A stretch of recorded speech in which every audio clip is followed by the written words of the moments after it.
Our world lead brings us to Ukraine now. The fight in the city with Europe's largest nuclear power plant, Zaporizhzhia, is intensifying, according to Ukrainian officials there. They say Russian cluster shells injured 8 civilians in a village nearby.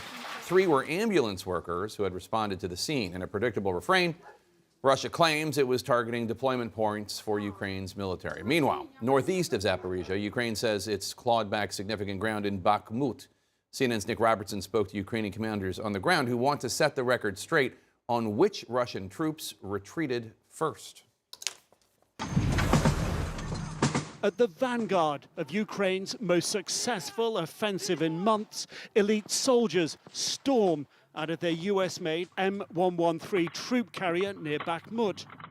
Over the following 3 days, they would take back close to 2 miles of eastern Ukrainian territory from Russian troops. Their commander explains, dry ground, new US attack vehicles helping reverse months of losses. Everything was planned and calculated, and we had an advantage because we used armored vehicles. This time, the weather gave us a chance to use all our might and show what we're capable of. Yevgeny Prigozhin is saying the reason you took territory is because the Russian forces ran away. Prigozhin is a liar, because the first to flee were Wagner. It is his units that fled, and our success is not due to the fact that they fled, but the fact that we conducted a planned assault by circumventing and cutting them off. Actually, the unit he is bad-mouthing fought to the end. His Wagners were the first to flee. Cleaned up and back from the battle, 3 young troop commanders recall the first moments. You are nervous. You feel the shivers, Oles says. Every sound scares you, especially the whistle of a mortar shell. With their success, losses too. It is always painful and hard to lose, Baz says, but it doesn't stop us. It makes us angrier, tougher, and gives us motivation to go all the way and not stop. Each of them knows more battles to come. After each fight, morale goes up, then down, then up again, Judo says. You have to motivate them somehow. And this last battle, not done when the Russians were pushed back. They regrouped, rushing in reinforcements. Not for the first time in the days-long fight, US-made weapons making a decisive difference. This time, HIMARS precision rockets. Their reserves were too far away, and this allowed us to destroy the enemy, even as we approached them. We used unmanned aerial vehicles to see where they were concentrated, which enabled us to use a HIMARS for a precision strike. His battalion estimate in their sector of the fight 200 to 300 Russian soldiers killed, but he is quick to acknowledge those soldiers' strengths and says Prigozhin is wrong to discount the Russian army.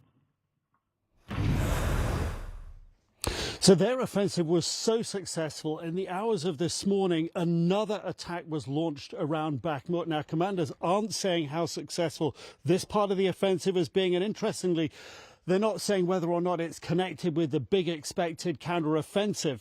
But significantly on that, Russia's defense ministry is saying, we're not losing any ground around Bakhmut at the moment, and that's unusual for them to come out publicly and say that. Jake? All right, Nick Robertson in eastern Ukraine for us. Thank you so much. Meanwhile, brash Russian warlord and Wagner army chief Yevgeny Prigozhin says Ukraine's counteroffensive is already in full swing, but Ukrainian President Volodymyr Zelensky says his country needs, quote, a bit more time to launch its counteroffensive while it waits for more Western aid to arrive. Ukraine has gotten a new major delivery, Britain's modern long-range stealth cruise missiles, capable of striking deep into Russian-held occupied territory, which CNN's Jim Sciutto was first to report.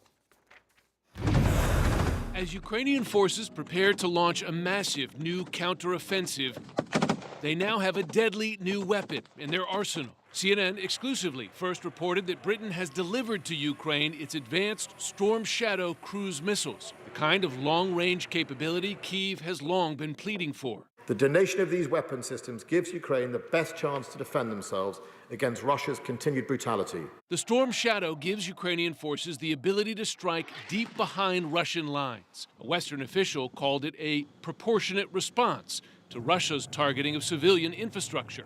However, Ukrainian forces have pledged to fire the missiles only inside Ukrainian sovereign territory, not to attack Russia itself. While the U.S. has so far refused to provide Ukraine with long-range missiles, such as the ATACMS, for fear of sparking Russian retaliation, the U.K. has been more forward-leaning with its weapon supplies. In recent months, the U.K. provided modern Western Challenger 2 tanks, before the U.S. decided to supply its own Abrams tanks. The Storm Shadow is a cruise missile, typically launched from the air with stealth capabilities. It has a range in excess of 155 miles, 3 times the range of U.S.-provided missiles. The Storm Shadow's capabilities are really complementary to what the Ukrainians are planning to do with their spring offensive. It's able to use video imagery to target actual areas that they're going after. Still, the U.S. Secretary of State has said that Ukraine already has what it needs to be successful. My own estimation is that they have in place, across all of those dimensions, what they need to continue to be successful in regaining territory that was seized by force by Russia over the last 14 months.